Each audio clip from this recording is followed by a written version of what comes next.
it makes me like him more. Like with Ed, because Ed gave up her body for eternity. You now have what it takes to wield immense power. From this day forth, I shall teach you no more. No one can become a worthy warrior through imitation alone. I have given you fangs and claws. Now, you must learn to hunt. You wish me to travel the world beyond on my own, Master? Indeed. Make new friends. Embark on your own journey. And piece together a new future from the shattered remnants of your past. We will still have contact through the abyss. But know this. One day, I will take the life you worked so hard to rebuild and reduce it to ashes. Just like the fire that haunts your mind. Why would you do that? I have told you before, fear is the catalyst for human evolution. You have tasted loss. You have known fear so deep it can be felt in the bones. But as living beings, we all have an instinct to detach from that which harms us. And thus pain dampens over time, and the acrid taste of fear becomes but a distant memory. Yet now, I have bestowed upon you the gift of fear eternal. It will drown you in the nightmare of your childhood, or it shall drive you to defeat me, whatever the cost. So that's why.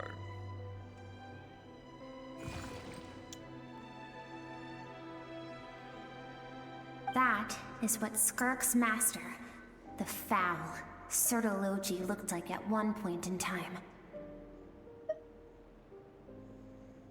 Of course, as a higher being, physical form is a triviality to him. He could appear as a beast, a human, or even a monster that defies description. The form you see him in here, clad in abyssal armor, is the one he usually wears when traveling through the stars. So Sertologi, basically. Wow.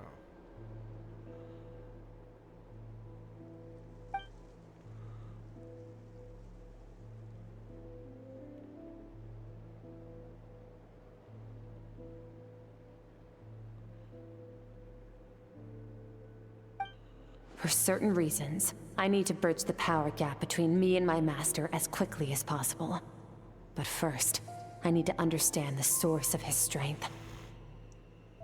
To do that, I need to follow in his footsteps, walk the path he once walked, and somewhere along the way, I'll find out how to defeat him. That is my sole focus and purpose.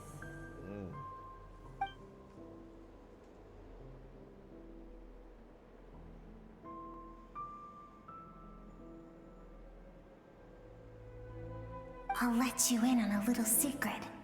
The real Sertologi is terrifying.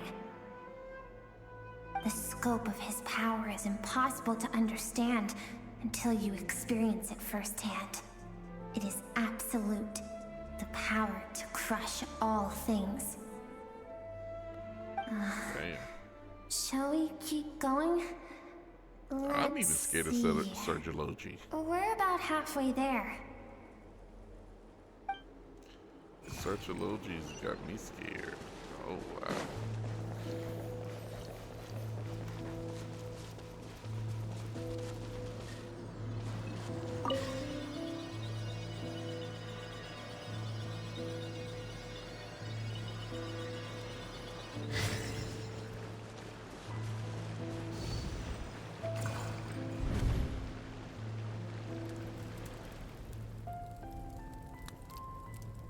We've made it quite a ways already. This is Skirk, when she first began training under Sertologi. I have set your broken wrist. Tomorrow, you're to train twice as hard. No tears this time. Good. Attempting to garner sympathy through tears is a habit of the weak. A pitiful, useless ploy. Can I ask a question, Master? Why did you save me? I keep thinking, maybe it would be better if I had died.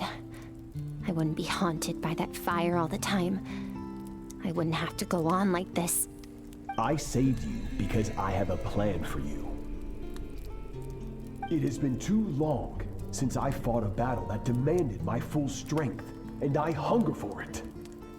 Every so-called genius and prodigy I have faced has crumbled like sand underfoot. Before me, even fate bends the knee. So, I will teach you everything I know. Train you by whatever means necessary, in the hope that one day, you might surprise me. But I don't want to draw my sword against you, Master. What you want matters little. Among the boundless sea of stars, the cries of the weak are but faint murmurs that disappear into the void. You of all people know that well. Yes, Master. From that day forward, all she knew was grueling training, emptiness, and fatigue.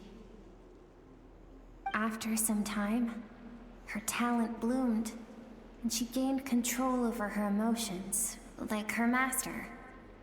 How should I put it?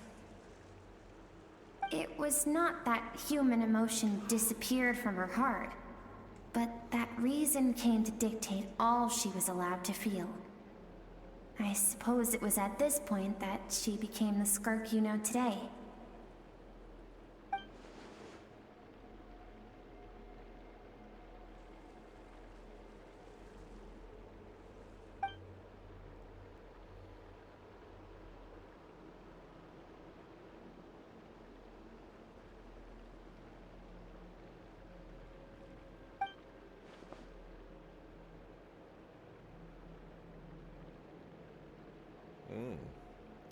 I'm reading this, y'all. I know I'm supposed to be reading out loud so y'all can understand, but that's why I don't click it so fast so y'all can read it, because look.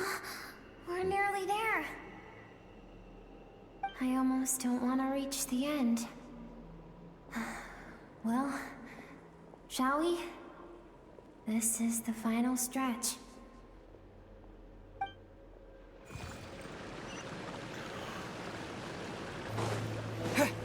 Wow. Yeah, we're almost there.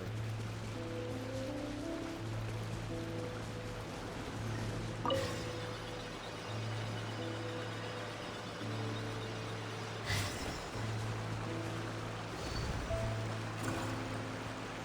have one more place to go. These are Skirk's happiest memories. What a simple and carefree time it was. Wisps of clouds dotted the sky. The sun bathed everything in golden light. And when song filled the air, not even the shyest of flowers could resist swaying along. This is Skirk's homeland.